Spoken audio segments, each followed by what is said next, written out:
Dr. Rehma has had her licence suspended, and she's now going in front of a review board to see if she can now practice. Her livelihood has been threatened, and her ability to speak out has been curtailed.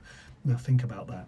We talked about Charlie Kirk and his freedom of speech crusade, and how he did have a voice that was amplified, but we also talked about how many people weren't allowed to speak up. We weren't allowed to speak about the Iraq war, the invasions of Afghanistan, the occupation of both countries, and we definitely were not allowed to speak out against Islamophobia or against Zionism or against what Israel's doing as an apartheid state. And I'm not talking about post the 7th of October, pre-October, our voices were curtailed. Now, Dr. Rahma has grown up with that environment, and she's gone through university, she's pushed herself through to become a medical practitioner, to become a doctor, to now help the unfortunate, to help the people that need help.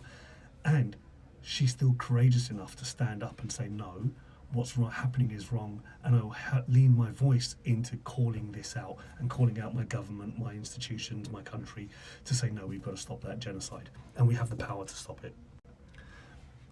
But what she's run into is a community of Zionists who mobilise around their institutions, the Jewish National Association, the Jewish Medical Association, the Campaign Against Anti-Semitism, the Board of Deputies, the Community Trust. All of these have mobilised their communities to target her. And what they're trying to do is send a chilling message out to Muslims. Now, this has happened to us before. They pick us off individually because the last thing they need is an active Muslim a political active Muslim. So look at Sadiq Khan. He is not by a long shot on side on a lot of issues, but they're terrified of a Muslim that's actually political and engaged.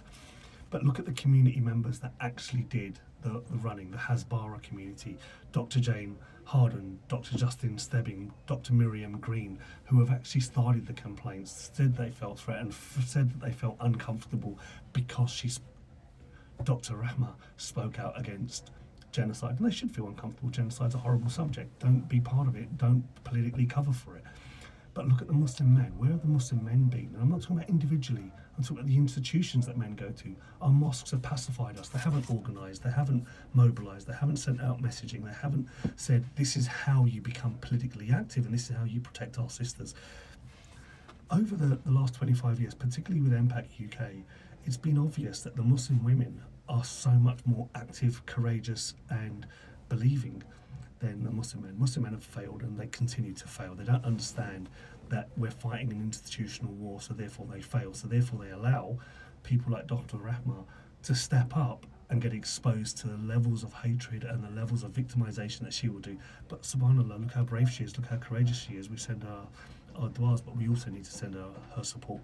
So log on to her page, get involved and support her any way you can.